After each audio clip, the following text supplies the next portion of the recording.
Así amaneció el entrevistado. Gracias Londres. Ahora vamos a Bogotá, 6:48, a la misma hora allá. Andrés Pastrana Arango, gracias por esperarnos en la línea tan temprano en la mañana, por amanecer con nosotros y darnos su impresión respecto a cómo han visto y vivido desde Colombia lo que acaba de superar el Ecuador. Usted que fue expresidente de ese país, alcalde de Bogotá, y que le tocó por primera vez emprender nada menos que con las FARC, con la guerrilla, un proceso de mediación y de paz que se abortó y luego finalmente culminó con los resultados y vaivenes que hemos visto ahora. Buenos días, doctor Pastrana, lo escuchamos. Carlos, muy buenos días. A ver, estábamos muy preocupados. Yo creo que los demócratas de América Latina en los últimos días expresamos nuestra preocupación por lo que venía sucediendo en el Ecuador. Preocupación que además nace precisamente por las propias declaraciones del presidente Lenín Moreno, en que él mismo hizo la denuncia internacional de que había presencia de fuerzas extranjeras en el caso de Venezuela, inclusive en el caso del partido de las FARC, que salieron a respaldar curiosamente todos estos disturbios y toda esta violencia en la hermana República del Ecuador. La presencia también, y ayer lo reiteró una vez más el presidente Lenín Moreno, del expresidente Correa promoviendo esta serie de hechos. Entonces, con mucha preocupación, los expresidentes de IDEA, que somos al fin y al cabo 34 expresidentes, 20 de ellos firmamos una resolución respaldando al presidente Lenín Moreno, a la democracia en el Ecuador, y todo lo que pudiera estar en nuestras manos para buscar una solución pacífica. Afortunadamente hoy el Ecuador amanece en una situación completamente diferente a la que vivió en los días pasados, y ya pues esperamos que a través del diálogo se pueda concluir y se pueda llegar a un acuerdo. Señor expresidente Pastrana, como usted comprenderá, hay sectores inconformes con ese desenlace que usted ha descrito. Hay quienes piensan que el principio de autoridad del gobierno y del Estado se ha puesto en entredicho, que se dio demasiado a personas que inclusive llamaron a las Fuerzas Armadas a desobedecer, que permitieron, y en otros casos cuyos partidarios protagonizaron actos vandálicos, etcétera. ¿Qué puede decirle a un país como este, alguien que en algún momento hizo ese tipo de concesiones, nada menos que con las FARC, que secuestraban, que mataban, que saqueaban y que operaban con el narcotráfico? A ver, Carlos, primero yo creo que hacerte una claridad, que nosotros nunca hicimos concesiones.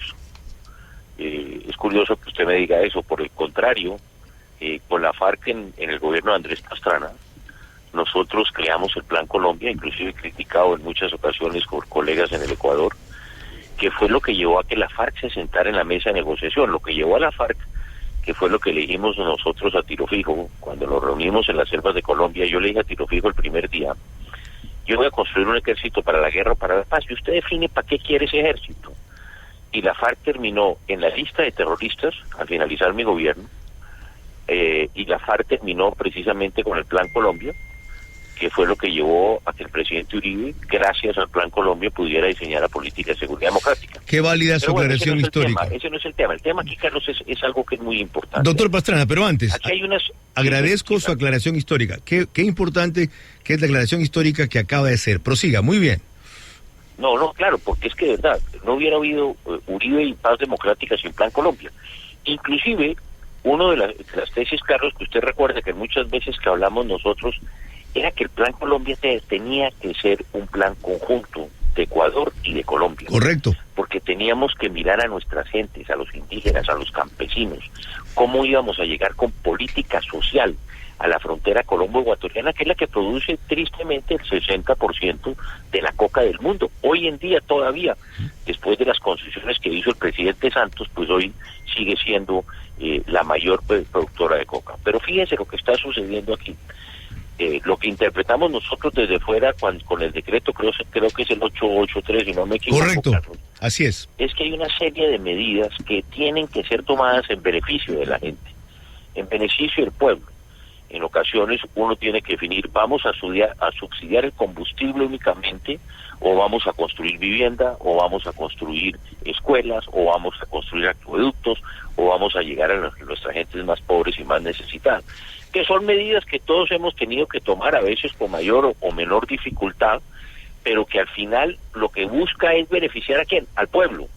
Porque también aquí hay mucha gente que se beneficia de esos grandes subsidios y le están llegando a esas grandes empresas, o le está llegando a donde no deberían llegar, y por eso se tiene que buscar, y yo creo que es lo que está haciendo el presidente, con todo respeto, el presidente Lenin, al sentarse una vez más, hacer un análisis de cómo y de qué forma pueden implementar de una forma gradual este tipo de medidas que son necesarias para el Ecuador, como fueron necesarias en Colombia. Nosotros en Colombia también, con el tema de los subsidios, nosotros buscamos una fórmula que es la que se aplica hoy en día, de acuerdo con el precio internacional de la gasolina. A mí me tocó, Carlos, como alcalde, precisamente todo lo que fueron las tarifas a los sectores más pobres y más necesitados, hacerles unos ajustes, pero la trabajamos en ese momento con el Banco Mundial, trabajamos precisamente con la empresa de energía, para buscar cómo y de qué forma no golpeamos a esos sectores más marginados de nuestros países, y buscamos mecanismos que nos permitan que la economía crezca, que la economía genere empleo, que podamos tener crecimiento, que no es fácil, pero yo creo que el presidente Lenin y hoy en día a través del diálogo es lo que va a hacer. Bien, dicen que de lejos se ve el bosque y no los árboles, y creo que usted lo está viendo así, cuya visión aporta enormemente para nuestra tranquilidad y perspectiva. Hoy 6:54, el expresidente Andrés Pastrana de Colombia sigue con nosotros en la línea y prosigue la entrevista, doctor Pastrana, María Clara Triviño, que es parte de la conducción de nuestro panel. Muy buenos días, expresidente Pastrana. Mi pregunta va en el siguiente sentido. Con la experiencia que usted tiene, ¿qué hubiera hecho de diferente en la situación del presidente Lenín Moreno, de nuestro presidente, en estos 11 días de paro y todas las pérdidas económicas que hemos tenido? ¿Y qué piensa usted, o cómo piensa usted que se debería manejar la situación a continuación? A ver, María, yo no soy nadie para dar mis consejos y asesorar al presidente, pero a ver, yo lo que diría, porque además no se tienen todos los elementos de juicio, como le estaba diciendo yo a Carlos, yo creo que en estas medidas que son necesarias en nuestros países, y perdón, hay que ser en eso muy franco, hay que tomar medidas graduales que permitan precisamente evitar lo que se está presentando, o lo que se presentó en el Ecuador. Segundo, pero es que aquí, por lo que vemos desde afuera, es que hay manos que están hoy en día actuando en el Ecuador que no existían. Esa violencia nunca la habíamos visto. Así es. Los hermanos colombianos que sucediera. A eso iba. Doctor Pastrana, y algo más. Sí. Algo más. Sí. Dijo Diosdado Cabello en Venezuela que se preparen, porque esto va enseguida para Colombia. ¿Cómo lo entiende e interpreta usted? No, es que eso es lo que yo estoy de acuerdo, y por eso yo llamé la atención. Yo no soy Carlos, y usted vio que yo puse un tuit hace 2 días pidiéndole al gobierno de Colombia que convocara el Consejo Permanente de la OEA para que se hiciera un análisis de la situación del Ecuador, e inclusive, Carlos, en que se mirara la aplicación del TIAR, especialmente el 3.1 del TIAR, porque aquí hay manos extranjeras. No solamente, yo es muy triste pensar, como lo veo uno en todas las redes del Ecuador, que es el propio presidente Correa o el expresidente Correa que promovió toda esta serie de actos violentos en el Ecuador. Es lo que uno lee y ve en las redes sociales. Doctor Pastrana. Pero en segunda instancia, es el narcodictador. Es que hay un narcodictador en Venezuela. Aquí está la mano del narcodictador Maduro, está la mano del narcodictador o del narcotraficante Diosdado Cabello, está la mano que se está viendo de Cuba, y lo que estamos viendo es eso. Esto, lo que estaba, yo lo resumiría, Carlos, diciendo algo. Lo que vimos en el Ecuador en los últimos días es un experimento que nos quieren traer y perfeccionar a Colombia. Y ya lo estamos viendo con las últimas marchas. Qué increíble. Dijo usted más, en una reciente convención que hubo por el 4º Encuentro Ciudadano, Elecciones Libres o Democracia Secuestrada en Guatemala, el 6 de marzo de 2009, dijo: hoy el señor Nicolás Maduro es el nuevo Pablo Escobar, acompañado de Diosdado Cabello, el nuevo Chapo Guzmán. Volviendo a lo que acaba de mencionar, ¿tiene sentido entonces la convocatoria que hoy se debe dar en la OEA, que hizo el canciller Carlos Holmes, urgentemente para estudiar la crisis en Ecuador y frenar al narcodictador Nicolás Maduro, quien no solo agrede a Colombia, sino también a Ecuador, o debe desactivarse esa convocatoria porque el paro se resolvió aquí? No, yo creo que, a ver, los elementos que conllevaron a lo que sucedió en el Ecuador siguen latentes, ¿cierto, Carlos? Creo no equivocarme. Así es. Aquí, porque fíjate lo que es curioso, lo que nunca nos imaginamos, y vuelvo y digo, lo estoy haciendo un análisis, Carlos, un poco desde que nosotros vemos desde fuera y no tenemos todos los elementos de juicio para analizar. Pero los propios indígenas fueron los primeros que le dijeron al presidente, vamos a sentarnos y vamos a resolver el tema, porque entonces para nosotros en el extranjero lo que estábamos viendo eran los indígenas, y los indígenas se opusieron a todo este tipo de violencia. Los indígenas fueron los primeros que dijeron, no señores, nosotros nos sentamos y vamos a dialogar y vamos a resolver nuestros problemas. Y hoy lo que se ve es la mano del narcodictador. Es clarísimo lo que se está viendo, la mano del narcodictador. Y si Colombia no le para atención, viene para Colombia. Lo que sucedió en el Ecuador viene para Colombia. Lo tiene claro. Doctor Pastrana... Eso es lo que estamos viendo. Sí, usted lo vio en las últimas manifestaciones estudiantiles. Así es. Lo que estamos viendo, la propia vicepresidenta de Colombia hizo esa denuncia de que había venezolanos que estaban involucrados y que habían otras fuerzas que estaban infiltrándose en los jóvenes estudiantes en Colombia para que estas marchas también terminaran en actos. Doctor Pastrana, la panelista más inconforme esta mañana aquí con lo que ha sucedido se llama María Giselle Carrillo. Ella no estaba de acuerdo con que el gobierno debiera hacer las concesiones que hizo de paso, y desde esa perspectiva le quiere preguntar. ¿Qué tal, expresidente? Un gusto poder conversar con usted. Mi pregunta va, usted, conociendo a estos personajes como son Maduro, como es Diosdado, como es Correa, ¿por qué cree que quisieron hacer tanto notar su presencia, o que sintamos todos los ecuatorianos de que ellos tenían poder? ¿A qué quieren llegar? ¿Cuál es el fin de ellos? Primero, lo que es triste es la desestabilización de nuestros propios países. Ellos yo creo que lo que estamos viendo es la viudez del poder, ¿cierto? Y yo creo que lo más importante cuando uno está en política es saber retirarse a tiempo.